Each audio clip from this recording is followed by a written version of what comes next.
بسم اللہ الرحمن الرحیم، السلام علیکم ورحمۃ اللہ وبرکاتہ۔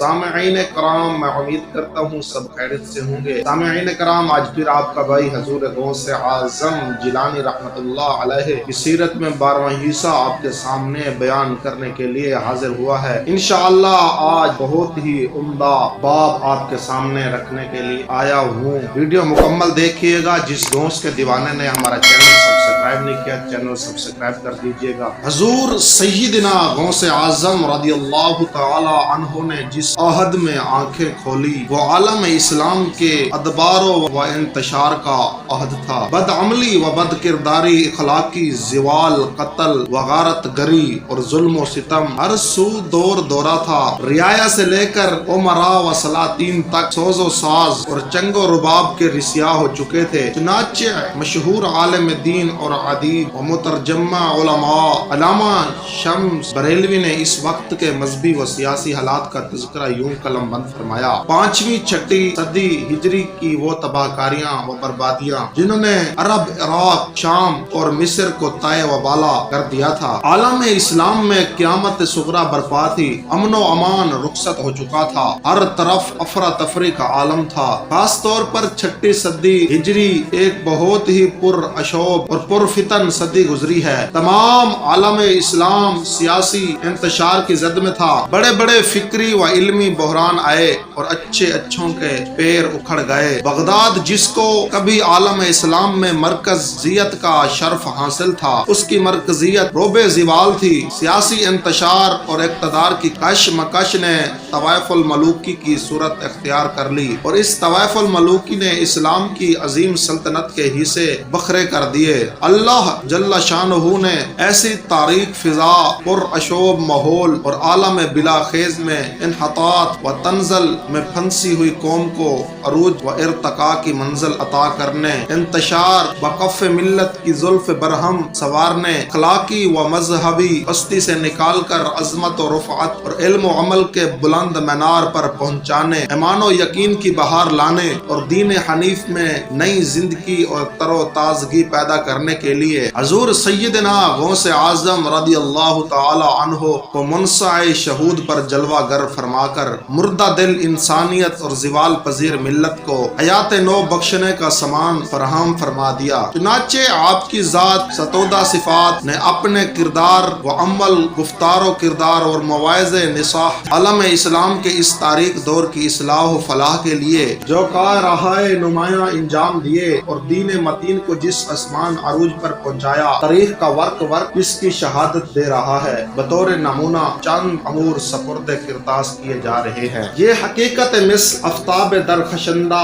ہے کہ شریعت مطہرہ کی پیروی ہی دارین میں فلاح و بہبود کی ضامن، آخرت کی کامیابی کا مدار و قرب خداوندی کے حصول کا ذریعہ ہے۔ اگر کوئی حدود شریعت سے تجاوز کرتا ہے تو اسے منزل ولایت پانا تو بہت دور، وہ کمال ایمان کا درجہ بھی نہیں پا سکتا۔ غوث اعظم رضی اللہ تعالی عنہ فرماتے ہیں: اگر حدود شریعت میں سے کسی میں خلل آ جائے تو جان لے کہ تو فتنے میں پڑا ہوا ہے، بے شک شیطان تیرے ساتھ کھیل رہا ہے۔ مگر بعض نام نہاد صوفی شریعت سے بیگانہ احکام شرع کا تمسخر و استہزاء کرنے، علم اور علماء دین کا مذاق اڑانے اور رشد و ہدایت کے نام پر بدعت و دلالت اور گمراہی و جہالت پھیلانے میں سرگرم تھے۔ آپ نے ایسے صوفیوں کی سخت تنقید فرمائی اور کھلم کھلا ایسی جماعت متصوفہ کی مذمت کی۔ چنانچہ اپنی ایک پاکیزہ مجلس میں ان نام نہاد صوفیوں پر یوں برق باری فرماتے ہیں: اے منافقو، اے آخرت کو دنیا کے عوض بیچنے والو،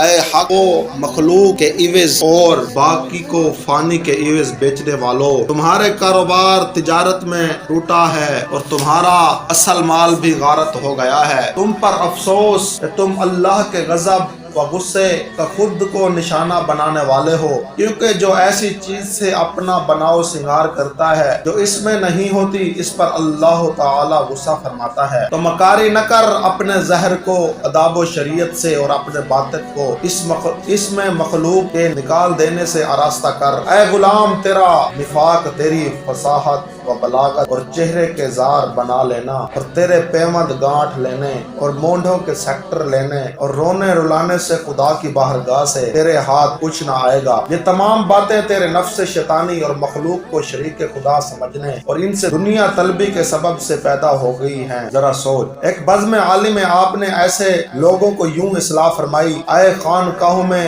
اور گوشوں میں بیٹھنے والوں، آؤ میرے کلام باز میں سے اگرچہ ایک ہی حرف کا ہو مزہ چکھ جاؤ، تم میری صحبت میں ایک دن یا ہفتہ بھر رہو تاکہ تم اپنے نفع کی باتیں مجھ سے سیکھ لو۔ تم پر افسوس، تم میں سے اکثر تو سراپا ہوس ہی ہوس ہیں، تم اپنی خانقاہوں میں بیٹھ کر مخلوق کی پوجا کرتے رہتے ہو۔ یہ امر محض خلوتوں میں بیٹھنے سے جہالت کے باوجود حاصل نہیں ہو سکتا۔ جہالت چھوڑ دو۔ ہر دور میں ایسے علماء سو کا وجود رہا ہے جو امراء و سلاطین کی تملک و چاپلوسی اور خوش آمد سے اپنی دنیا آباد اور آخرت برباد کرتے رہے۔ کچھ ایسے علماء حضور سیدنا غوث اعظم رضی اللہ تعالی عنہ کے عہد میں تھے۔ آپ نے ان کو مخاطب فرما کر بے خوف لومۃ لائم ان کی اصلاح یوں فرمائی: اے عالمو، اے زہدو، تم کب تک بادشاہوں اور حاکموں کے لیے نفاق برتتے رہو گے تاکہ تم ان سے دنیا کا مال و زر، شہوت و لذات حاصل کرتے رہو؟ تم اور اکثر شاہان وقت اللہ کے مال اور اس کے بندوں کے متعلق ظالم اور خائن ہو۔ اے اللہ، منافقوں کی شوکت توڑ دے اور ان کو ذلیل فرما، ان کو توبہ کی توفیق دے اور ظالموں کا بلا کما فرما، زمین کو ان سے پاک کر دے یا ان کی اصلاح فرما، آمین۔ سلطنت و اقتدار کی حفظ و حوث بے شمار مفاسد و منکرات کے ساتھ ساتھ ظلم و ستم اور جبر و تشدد بھی لاتی ہے۔ جب امراء و سلاطین حوث اقتدار کا شکار ہوتے ہیں تو اس کے لیے ظلم و تعدی کی تمام حدود توڑ کر اپنی ناکام منزل تک پہنچنا ان کے نزدیک عین انصاف بن جاتا ہے۔ چنانچہ حضور غوث پاک رضی اللہ تعالی عنہ کے عہد میں بھی ایسے سلاطین اور خلفاء موجود تھے جن کے دست ظلم و بربریت سے ملت تماچے کھا رہی تھی اور ان کے جور و استبداد کا نشانہ بنی ہوئی تھی، مگر آپ کسی کی شان و شوکت، جاہ و حشمت، روب و دبدبہ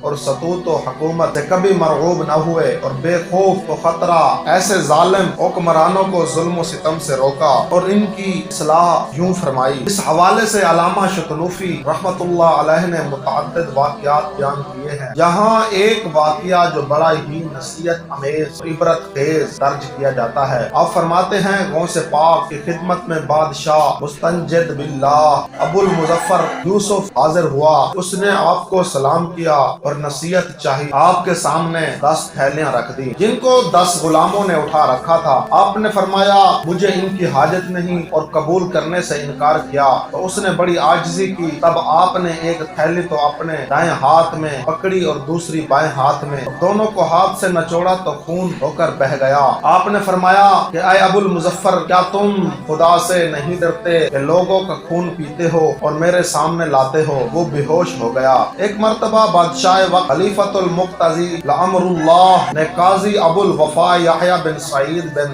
یحییٰ بن مظفر کو قاضی بغداد مقرر کیا۔ یہ شخص اپنی دراز دستی، ظلم و ستم، رانی کی بدولت ابن الحزم والظالم کے لقب سے پکارا جاتا تھا۔ لوگوں نے حضرت قدس سرہ سے خلیفہ کی اس عوام دشمنی کی شکایت کی تو آپ نے برسرے منبر خلیفہ کو، جو آپ کی مجلس میں موجود تھا، اس طرح پھٹکارا کہ تم نے مسلمانوں پر ایک ایسے شخص کو حاکم بنا دیا جو ظلم الظالمین ہے۔ کل قیامت کے دن اس رب العالمین کو جو ارحم الراحمین ہے کیا جواب دو گے؟ یہ سن کر خلیفہ شرمندہ ہوا اور اس پر خشیت الہی سے لرزہ طاری ہو گیا۔ اس نے اسی وقت قاضی مذکورہ کو قضاء کے عہدے سے معزول کر دیا۔ ظالموں کو قیامت کی ہولناکیاں بتا کر انہیں ظلم سے باز رہنے کے لیے ایک عمومی خطاب میں ارشاد فرماتے ہیں: اے قوم، قیامت کے دن دل اور آنکھیں الٹ پلٹ ہو جائیں گی۔ اس دن قدم لغزش میں آ جائیں گے۔ مسلمانوں میں سے ہر ایک اپنے ایمان و تقوی کے قدم پر کھڑا ہوگا۔ ثابت و قدمی موافق و اندازہ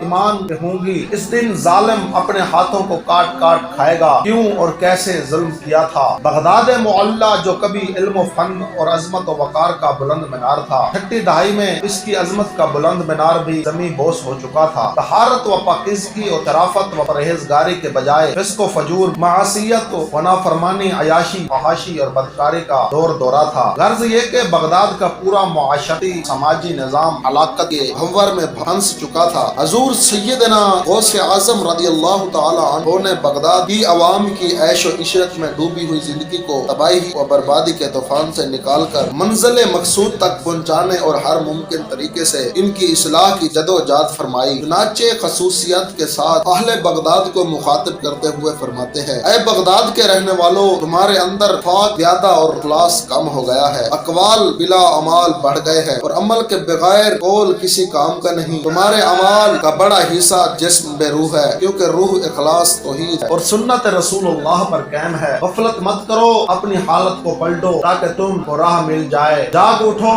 اے مسلمانوں، اے غفلت شعار و بیدالہ ہو جاؤ، اے سونے والو جاگ اٹھو۔ ایک بزم پاک میں آپ نے اہل عراق کو یوں مخاطب فرمایا: اے اہل عراق، تم علم و زکا کے مدعی ہو، تم زکا کا دعویٰ تو کرتے ہو، لیکن تم پر امر مخفی ہے کہ سچا کون ہے اور جھوٹا کون، حق پر کون ہے اور باطل پر کون۔ تمہیں حق و باطل میں تمیز نہیں، تمہارے جھٹلانے کا نقصان تم ہی پر لوٹنے والا ہے، اور مجھے اس کی پرواہ نہیں۔ خدا کا چاہنے والا اس کی جنت کا چاہنے والا اس کی دوزخ سے خائف نہیں ہوتا، بلکہ وہ تو صرف اس کی ذات کو چاہتا ہے اور اس کی دوری سے ڈرتا ہے۔ تو شیطان و نفس اور شہوت کا قیدی بنا ہوا ہے اور تو کچھ نہیں رکھتا، تیرا قلب مقید ہے اور تجھے کچھ معلوم نہیں۔ عہد شباب کو دیوانگی سے تعبیر کیا گیا۔ انسان اس منزل میں آ کر لذات بات طرف زیادہ مائل ہو جاتا ہے اور فسق و فجور کا دلعدہ بن جاتا ہے۔ سرکار غوث پاک رضی اللہ تعالی عنہ نے نوجوانوں کے کار و عمل کی درستی کے پیش نظر بالخصوص ان کو مخاطب کرتے ہوئے ارشاد فرمایا: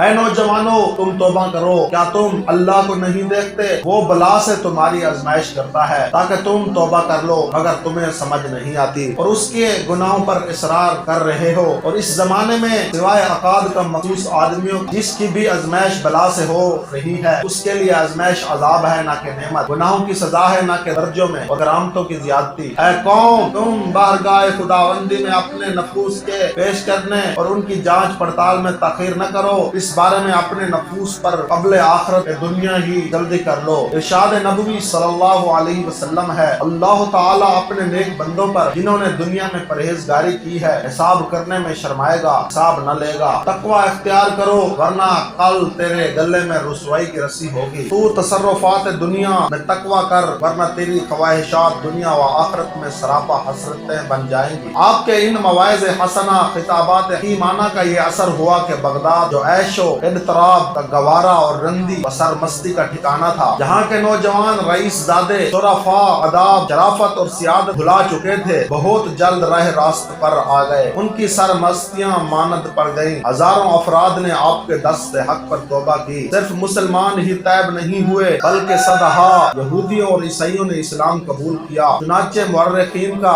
اس پر اتفاق ہے کہ بغداد کی آبادی کے بڑے حصے نے حضرت والا کے ہاتھ پر توبہ کی اور بکثرت یہود و نصارہ اور اہل ذمہ مسلمان ہوئے۔